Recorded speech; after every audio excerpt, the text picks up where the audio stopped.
la décision du juge conforte ce que l'idée que l'opinion s'était faite de toute cette affaire, à savoir un complot d'État tendant à empêcher et à éliminer Ousmane Sonko de la compétition électorale. Dans la mesure où Ousmane était poursuivi pour un crime de viol et un délit de menace de mort.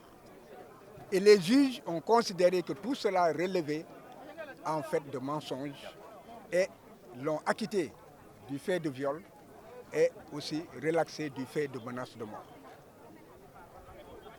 Donc, nous avons assisté pendant plus de 2 ans à une manipulation d'une gamine qui en fait a causé le chaos, a mené le pays dans le chaos avec des violations de tous les droits humains, des morts, plus de 24, et des centaines de blessés, n'est-ce pas, pour rien. Cependant, la commande, même si elle avait été pourrie, n'avait pas pu être livrée convenablement. Les juges ont substitué cette commande par une autre marchandise tout aussi pourrie. La corruption de la jeunesse, en considération de ce que Adji Sarr était une mineure de 21 ans. Or, techniquement, en droit, il n'est pas possible de juger quelqu'un, de condamner quelqu'un pour des faits pour lesquels il n'a jamais été entendu. Ousmane n'a jamais été entendu à la gendarmerie, jamais sur ces faits devant le juge d'instruction, et l'acte d'accusation, qui est l'ordonnance de renvoi, et la citation qui a été servie à Ndeye Khady, et dont nous avons pu prendre connaissance, parce que retenez qu'à ce jour, Ousmane n'a reçu aucune convocation.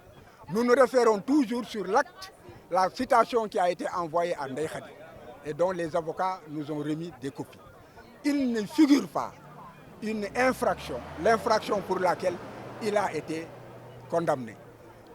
Aussi, ceux qui ont suivi les débats d'audience ont vu que les débats n'ont pas porté sur cette infraction relativement à ce qui en fait comparaissait, et notamment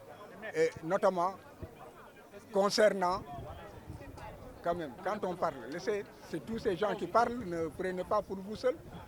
Bon, donc que cette infraction, n'est-ce pas, n'a jamais été débattue pour Ousmane Sonko.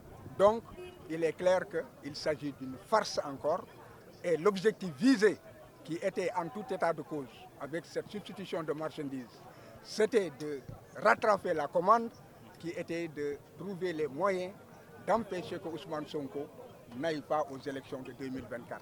Et cela, donc le peuple maintenant a compris. L'opinion nationale et internationale s'était faite une idée. Maintenant, cette idée est confortée. Cela ne sera accepté ni au Sénégal, ni en dehors des frontières du Sénégal. Ousmane Sonko est un citoyen libre qui jouit de ses droits, et en fait le peuple n'acceptera pas, n'est-ce pas, que par des artifices, il ne soit pas candidat. Qu'est-ce qu'il y a de faire pour les avocats